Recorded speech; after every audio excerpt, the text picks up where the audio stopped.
For 3 years, Hannah Miller believed she had built the kind of marriage people envied.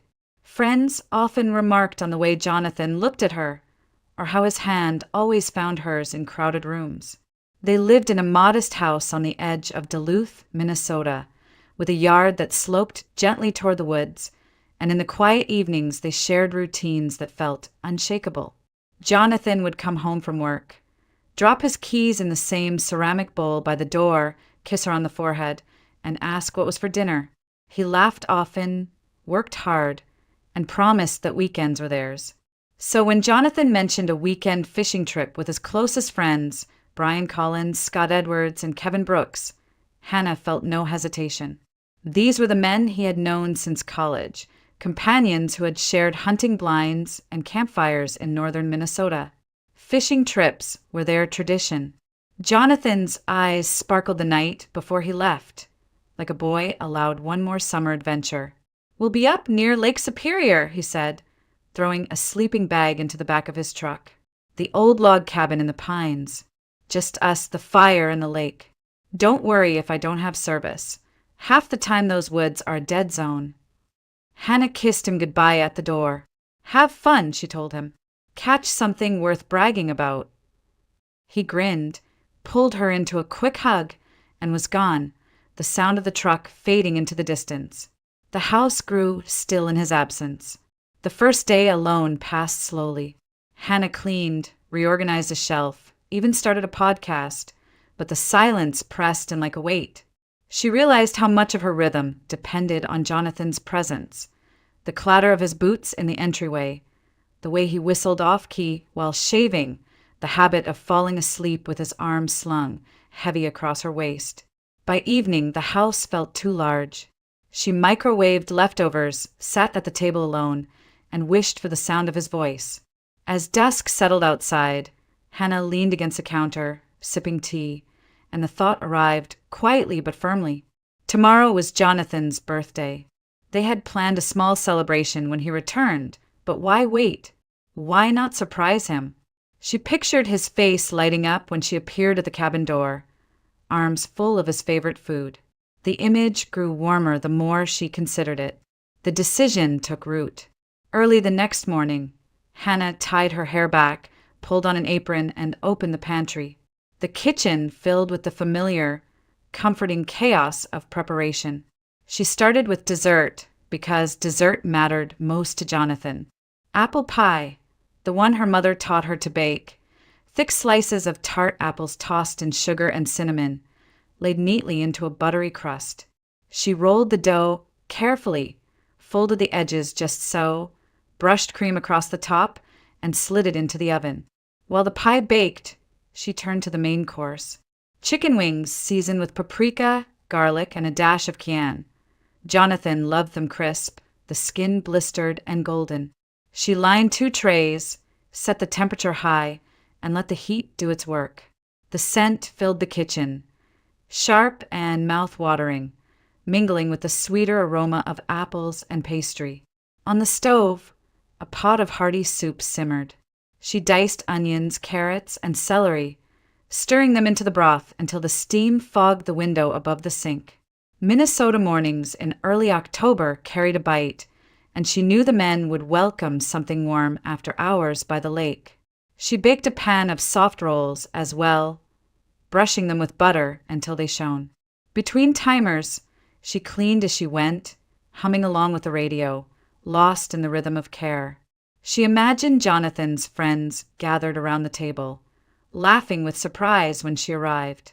She saw Jonathan's arms open wide, the pride in his eyes when he told them, "My wife drove all this way just to bring us dinner." By noon, the kitchen looked like the scene of a holiday. Cooling racks held pie and rolls. Containers of soup lined the counter. Foil covered the trays of chicken wings. Hannah set out a large thermal tote and began to pack. Pie wrapped in a clean towel, soup ladled into sturdy jars, rolls stacked in layers, wings sealed tight. She added napkins, plates, utensils, even a thermos of fresh coffee. The bag felt heavy, but in a satisfying way, as if it carried not just food but intention, care, and devotion. When she zipped the tote shut, Hannah stepped back and let the satisfaction settle. Tomorrow would be Jonathan's birthday. She was ready to make it one he would never forget. The next morning broke pale and cold, with a thin mist curling above the rooftops. Hannah loaded the thermal tote into the back seat of her car, double-checked the containers to be sure nothing would spill, and slid behind the wheel. She tightened her scarf, started the engine, and watched her breath cloud the windshield before the heater caught up. The plan filled her chest with a nervous excitement, a flutter between her ribs that made the morning feel charged with possibility. The first miles were simple, paved roads cutting through the outer edges of Duluth, past shuttered diners and half-empty parking lots. But soon the blacktop gave way to Tulane County roads, lined with birch and pine. The leaves had already turned, painting the canopy in bands of orange and red, the kind of autumn color that made northern Minnesota feel otherworldly. The sky was a hard, brilliant blue, the air crisp and sharp. Hannah rolled her window down, just enough to let in the scent of pine needles and damp earth. She glanced at her phone once, but the bars had already dropped to 1. She knew from past trips that the last stretch toward Lake Superior's inland cabins offered no service at all. Jonathan had mentioned it often, half complaining, half amused, dead zone. You could disappear out there and no one would know till Monday. Hannah smiled faintly at the thought.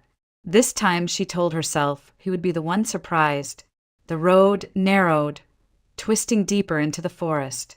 Ruts jolted the car, forcing her to slow to a crawl.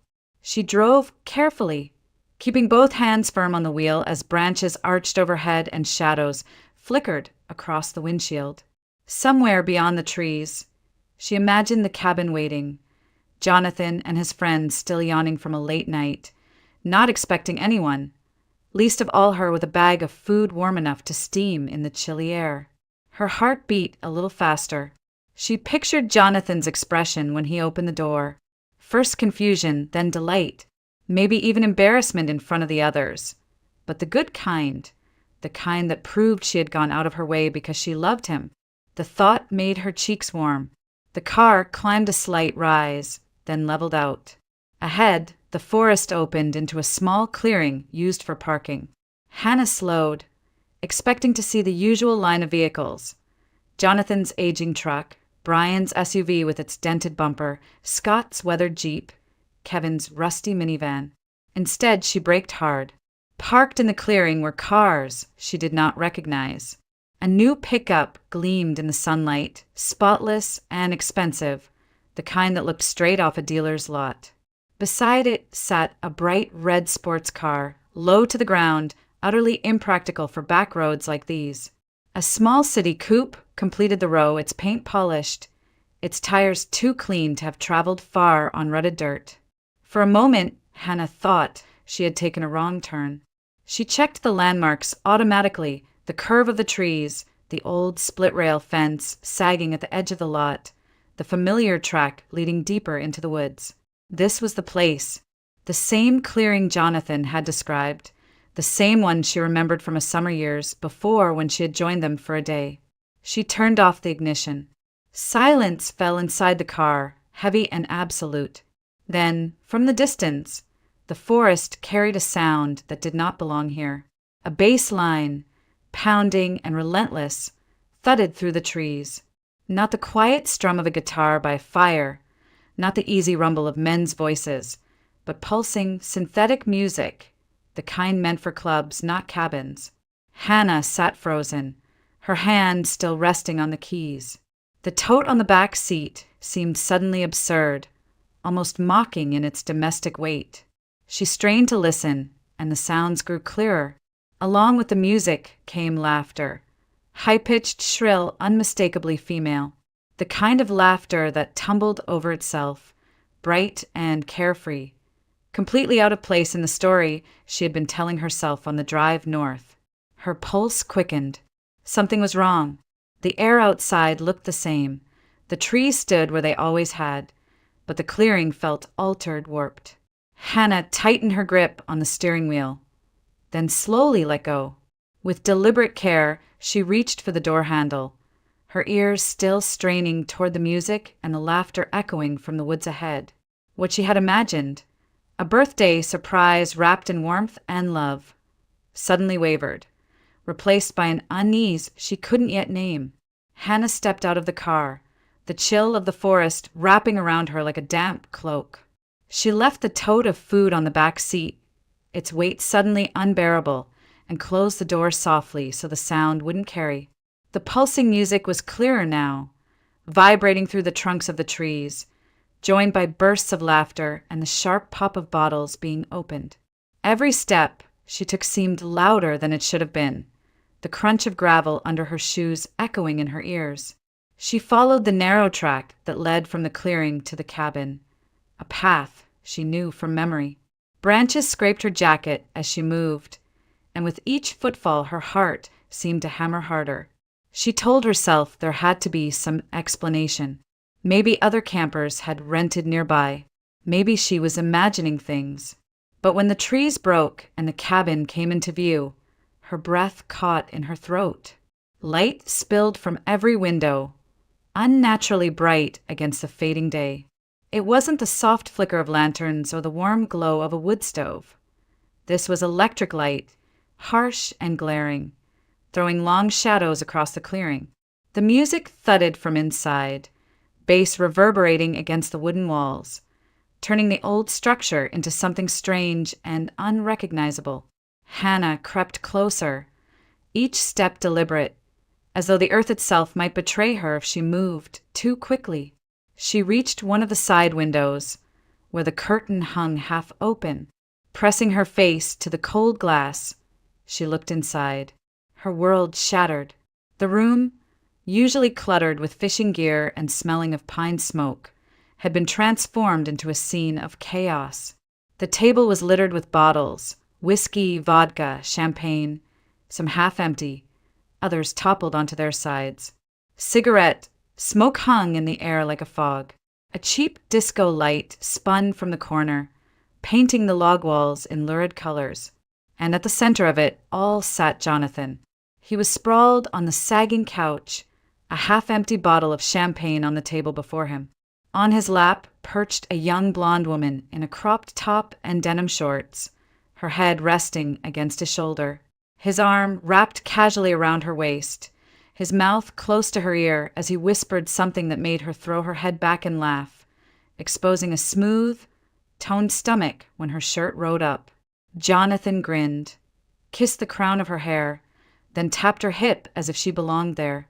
Hannah's breath hitched, but no sound escaped her lips.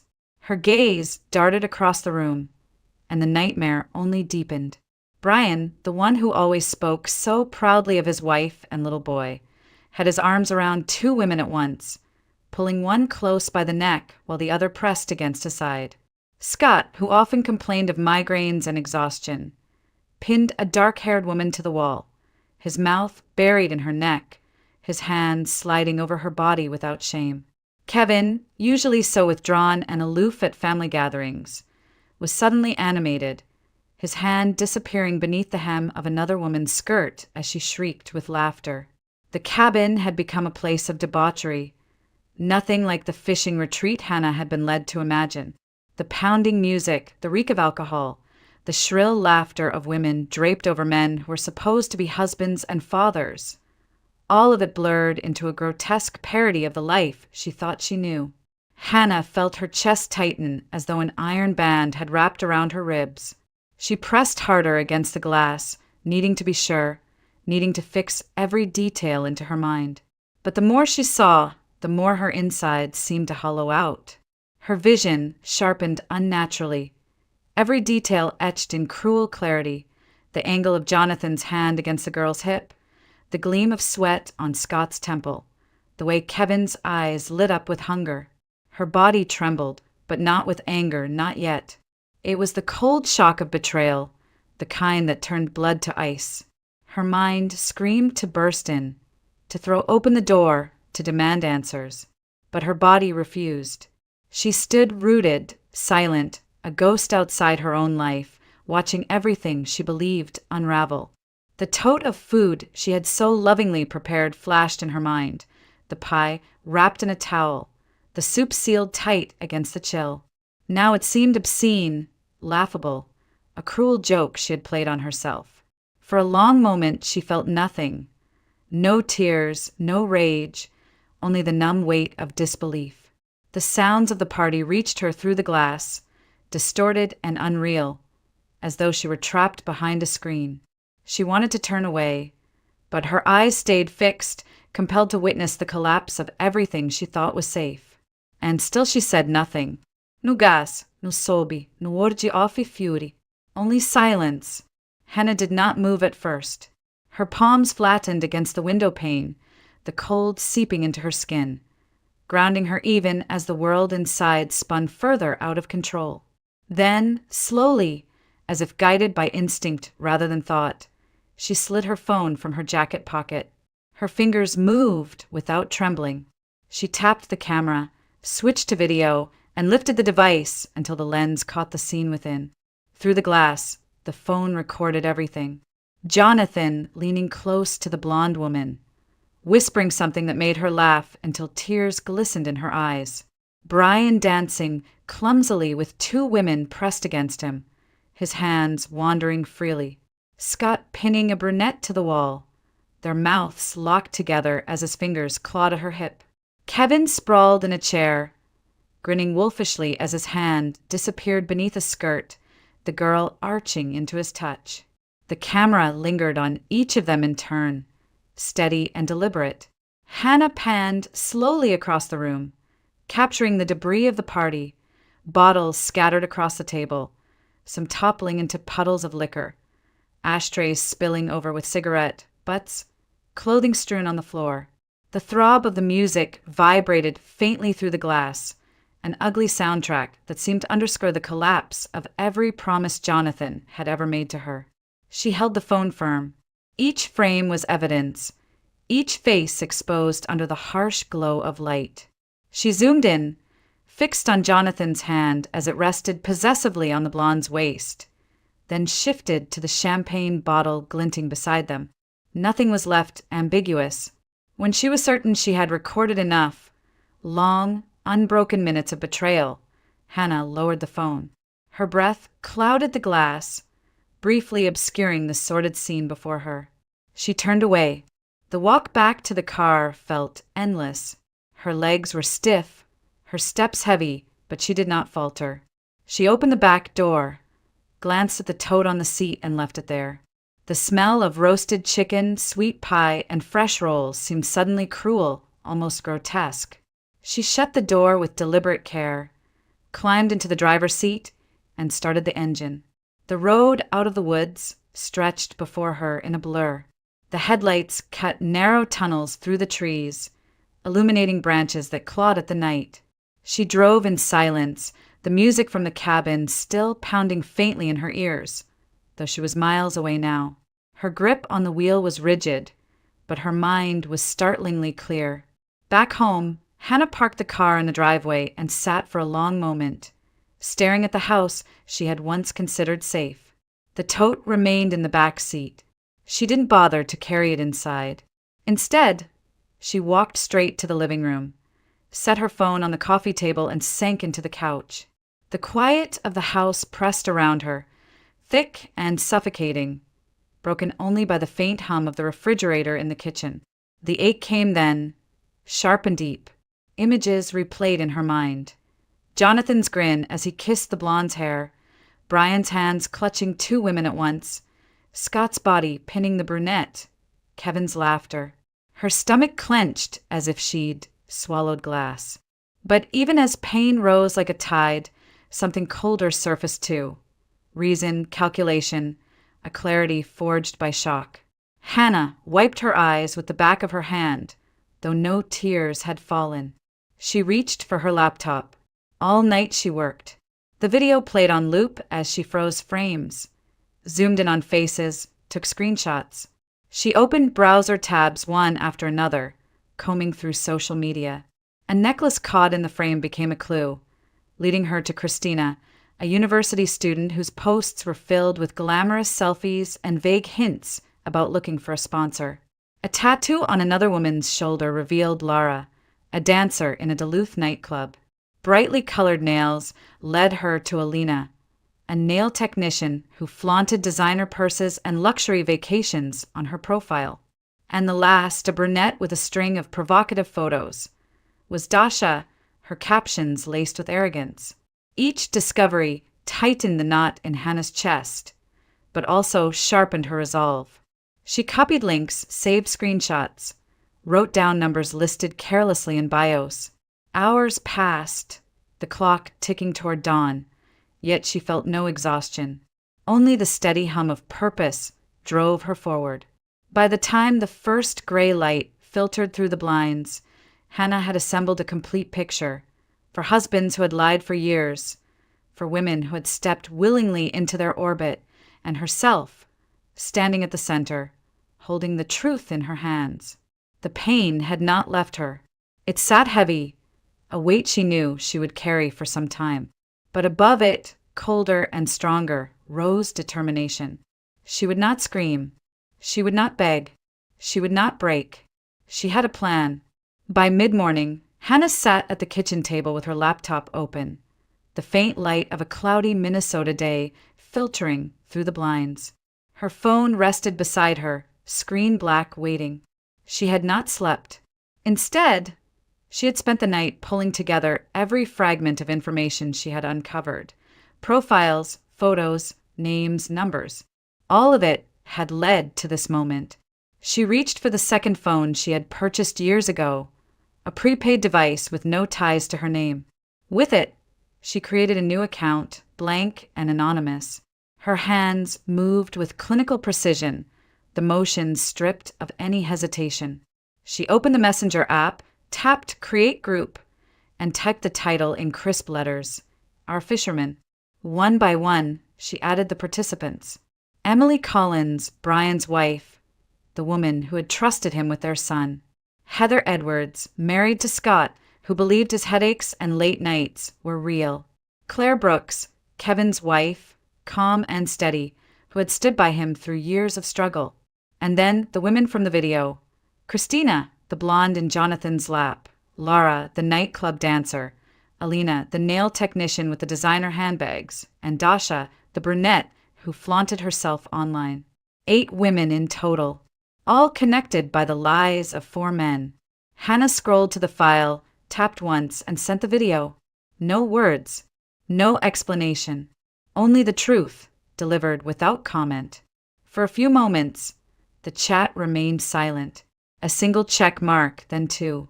Hannah imagined the notifications buzzing in offices, kitchens, dorm rooms. She pictured each woman tapping the screen, waiting as the video buffered, their expressions shifting as the images played. The first message appeared. From Christina. What is this? Who are you? Lara chimed in seconds later. This better be some stupid joke. Where did you get this? Emily's reply cut through like a blade. Brian. What the hell is going on? Heather followed, her message in capital letters, the rage unmistakable. Scott, answer me. What is this nightmare? Claire's message was shorter, but no less deadly. Kevin. Is this you? The chat exploded. Christina again, frantic. Delete this. You can't send this around. Do you know what you've done? Dasha. Whoever you are, this is illegal. You'll regret this. I'll sue you. Alina tried to defend herself. I didn't know he was married. He told me he was single. I swear. Emily responded with a fury that bled through the screen. Don't you dare play innocent.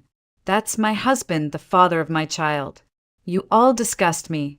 Heather, I am coming home right now. Scott, if you don't explain, don't bother being here when I arrive. Claire, so this is what our weekends really are. Fishing trips? You pathetic coward. The messages flew so quickly the notifications blurred together. Accusations, denials, threats. Christina insisting it was a setup, Lara swearing they were just hanging out, Alina begging to be believed, Dasha threatening lawsuits. The wives were merciless, their words sharp and furious, tearing into their husbands and the women who had shared the night with them. Emily, I should have known. You always had an excuse, and now I see why. You've humiliated us all. Heather, Scott, you are finished. Do you understand me? Finished. Claire, Kevin, you've lost everything. Don't even come home. The group chat became a storm, messages stacking one after another, the screen filling faster than Hannah could read. But she didn't need to follow every line. The outcome was already written. She sat back in her chair, her face expressionless, watching the chaos unfold like a spectator at a play. The anger, the panic, the lies unraveling in real time. It no longer felt like her burden alone. She had passed the weight to the people who needed to see it, and now it crushed them instead. Her phone buzzed again and again, the chorus of rage and betrayal echoing in digital form. Hannah didn't flinch. She closed her laptop halfway, folded her arms, and stared out the window at the gray sky. The truth was loose now. It could not be taken back, and she felt nothing but a cold, steady calm. By the next morning, the house was quiet, the gray light of late autumn pressing through the curtains. Hannah sat in the living room, a coffee mug cooling in her hand, a book open but unread on her lap. She had slept little, her mind too sharp, too awake. The phone lay on the table in front of her, the group chat still alive with furious messages. The sound of the front door opening broke the stillness. Jonathan stepped inside, his boots heavy on the mat. He looked disheveled but satisfied, his jacket smelling faintly of campfire smoke and cheap beer. "Hannah, I'm home," he called, his voice bright, almost triumphant. He dropped his duffel bag near the door, stretched and grinned. "You wouldn't believe the weekend we had. Best fishing trip in years." The fish were practically leaping into the boat. Hannah didn't rise. She didn't smile. She turned a page in her book with deliberate slowness and said evenly, "Hello, Jonathan." He blinked at her tone. He had expected warmth, the usual kiss and questions, maybe even laughter at his stories. Instead, her voice carried the flatness of weather reports, stripped of all affection. He stepped closer, searching her face. "What's wrong? You don't sound happy to see me." She looked up at him then, her eyes cold, stripped of every softness he had ever relied on. "Did you enjoy your time with Christina?" The name landed like a stone thrown into still water. Jonathan froze. The color drained from his face, leaving him ashen. His mouth opened, but no words came, only a strangled sound that died in his throat. Hannah closed her book, set it neatly on the table, and reached for her phone. She unlocked it with a swipe and held the screen out to him. The group chat glowed brightly, lines of accusations and threats filling the display. His eyes darted across the words, growing wider with each message. Emily's rage, Heather's fury, Claire's betrayal, the panicked pleas of Christina and the others. Jonathan's breath quickened. He scrolled frantically, his hands trembling. The truth was inescapable. Every face, every name, every secret laid bare in one place. His life unraveled before him in the space of a few glowing lines. How did this happen?" he whispered, his voice raw, his eyes pleading. "I showed them," Hannah said calmly. "I recorded what I saw. I created the chat.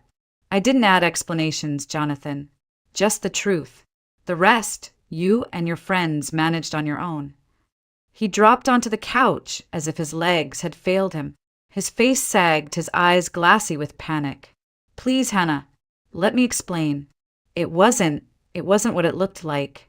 I made mistakes, yes, but I can fix this. Don't leave me. Don't throw us away." Her gaze didn't waver. "Explain? Explain what? That the fishing trips were lies? That your friendship with Brian, Scott, and Kevin was just a cover for weekends like this? No, Jonathan. I don't need your explanations. I need space. And a lawyer." He reached for her, desperation written in every movement. "Don't do this. Don't end it like this. I love you. We can get past it." Hannah stood, slipping the ring from her finger. She placed it on the table beside her keys with a quiet finality that cut sharper than any scream. "You ended it," she said softly. I'm just giving it the name it deserves. She picked up her bag, walked to the door, and opened it without hesitation. Jonathan's voice cracked behind her, calling her name, begging, but she did not turn back. The door closed with a soft click, leaving him in the silence of a house that no longer belonged to him. Jonathan sat slumped on the couch long after Hannah left, the echo of the door, closing still, rattling in his chest. His phone vibrated relentlessly on the table, buzzing with calls and messages he didn't want to see. When he finally picked it up, the screen lit with the names of his friends, Brian, Scott, Kevin, each one calling in panic. He answered at last, his voice hollow. Brian. On the other end came a torrent of shouting. What the hell did you do, Jonathan? My wife has the video. Emily is screaming at me. She's packing her things right now. You're the one who brought those girls. You started this. Jonathan tried to protest, his throat raw. No, I didn't. Don't blame me. You were all there. You were worse than me. Another call broke through. Scott's voice erupted before Jonathan could form a sentence. Heather is done with me. She's throwing my stuff out on the lawn. She says she's calling a lawyer first thing tomorrow. This is your fault, Jonathan. If you hadn't let someone film. Then Kevin's voice joined, hoarse and furious. Claire is gone. She took the kids and emptied our accounts. She says she'll fight for every last dollar. We trusted you, Jonathan. We trusted you to keep this quiet. The line dissolved into overlapping accusations, each man desperate to shift blame. They shouted over one another, their friendship unraveling in real time. Years of loyalty collapsed under the weight of betrayal, each one clawing to escape responsibility. Jonathan clutched the phone, sweat beading on his forehead. It wasn't me, he cried, but the words sounded feeble even to his own ears. They didn't care. They only wanted someone to blame, and he was the easiest target. Outside of their frantic calls, the consequences spread like wildfire. Emily Collins wasted no time. By the end of the week, she had filed for divorce, citing irreconcilable differences. She packed her son's belongings, left the marital home, and took her case to court. Brian had once been a respected partner in a local construction firm, but Emily's swift action left him cornered. She demanded full custody, half of their shared assets, and a stake in the company. The community sided with her. Brian's colleagues distanced themselves, unwilling to be associated with scandal. Heather Edwards was equally ruthless. She threw Scott out of the house the very night she saw the video. Neighbors watched as his belongings were dumped onto the porch, whispers trailing behind every box and bag. She refused to cover his debts any longer, leaving him saddled with car payments, credit cards, and a mortgage he couldn't handle alone. Within days, his financial footing crumbled. Claire Brooks was the quietest, but her silence was lethal. She filed meticulous paperwork, dividing every asset down to the last cent. Their lake house, their savings, even Kevin's beloved hunting cabin. Everything was liquidated or split. Then she took the children and moved in with her parents 2 towns over. By the time Kevin realized what was happening, Claire had already sealed the arrangements with her attorney. The small community around Duluth buzzed with the scandal. Word traveled through church groups, grocery store aisles, and workplaces. Everyone had seen or heard about the video by now. Some had even received it forwarded from anonymous numbers. The 4 men who once boasted about their fishing trips became the subject of disgust and ridicule. Brian was shunned by business partners who no longer trusted his judgment. Scott's co-workers whispered behind his back. Their respect evaporated. Kevin, once admired for his stoic demeanor, found himself pitted and mocked in equal measure. And Jonathan, he bore the brunt of it. With Hannah gone, the truth tied directly to his name, he became the face of the scandal. His reputation disintegrated overnight. The brotherhood, once held together by years of friendship and secrecy, splintered beyond repair. No one defended anyone else. Instead, they pointed fingers, each man insisting another had been responsible for inviting the women, for supplying the alcohol, for letting things get out of hand. Their bond, once their shield, dissolved into ash. In every corner of their lives, doors closed. Wives left, children were taken, businesses faltered, and reputations turned to dust. And in the quiet aftermath, the four men found themselves alone, each abandoned to the ruin they had created. The fishing trips that once promised freedom and camaraderie had become their undoing, the mask ripped away for everyone to see. Within a week of that disastrous weekend, Hannah filed for divorce at the county courthouse in Duluth. The process in Minnesota was straightforward. No fault, the papers labeled it, citing an irretrievable breakdown of the marriage. But behind the sterile legal terms stood evidence, so undeniable that Jonathan could not mount a defense. The video lived on 3 devices backed up to the cloud and already shared in ways that could never be undone. It was more than enough to tilt any negotiation. Her lawyer submitted the petition with quiet efficiency. The request was simple, an equitable division of assets, as the law required. Half the house, half the savings, half of everything they had built together. Jonathan could protest, but he had no leverage. His friends' imploded marriages had already set a precedent, and the stain of his actions was public knowledge. He signed the settlement because there was nothing else to do. When the decree was finalized, the life Jonathan once claimed as his unraveled completely. The house that had once held laughter and warmth no longer belonged to him. His accounts were split, his possessions inventoried, his name tarnished in every circle that mattered. The men he once called brothers avoided him, too consumed with their own wreckage to offer support. What had begun as camaraderie ended in bitter silence, each man isolated in disgrace. Jonathan moved into a small rented apartment near the edge of town, a place with peeling paint and thin walls, a far cry from the comfortable home he had shared with Hannah. Neighbors eyed him warily, whispers following him through hallways and grocery store aisles. At work, his colleagues stopped inviting him to meetings, their trust gone. He carried himself like a man aged decades in weeks, hunched and gray, every step heavy with defeat. For Hannah, the end was not triumphant. There was no rush of victory, no swell of vindictive pleasure. Instead, there was silence, a heavy, cleansing silence that replaced the constant thrum of doubt she had carried for months, perhaps years without knowing it. She didn't celebrate Jonathan's fall. She acknowledged it as the inevitable consequence of his choices. She packed her things with calm deliberation. Each box closed felt like a chapter finished, not destroyed but completed. Friends came by with meals, neighbors offered quiet support, and her family called often, their voices carrying steady reassurance. For the first time in years, Hannah felt no need to explain herself, no urge to defend her marriage against cracks she had refused to see. On a crisp morning in November, she walked through the house one last time. The walls held memories, both tender and painful, but they no longer bound her. She left the keys on the counter, turned off the lights, and closed the door behind her. In that small, unremarkable act, she stepped into a future she could shape herself. There were moments when grief cut through, sharp and uninvited. Nights when the bed felt too wide, mornings when the quiet pressed against her ears. But even in those moments, a deeper current ran steady relief.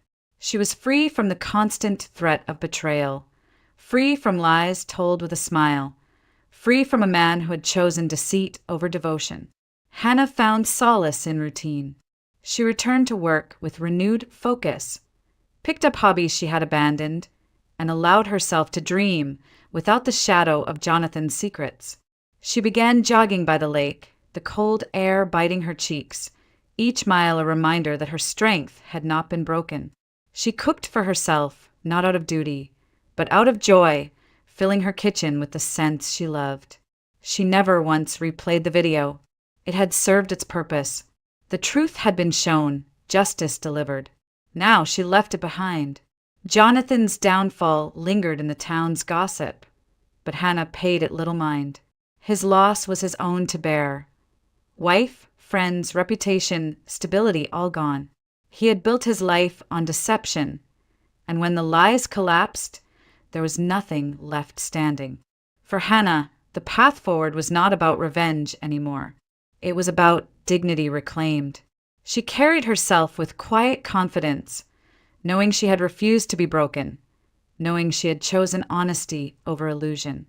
The future stretched wide, uncharted, and for the first time, it felt like hers alone.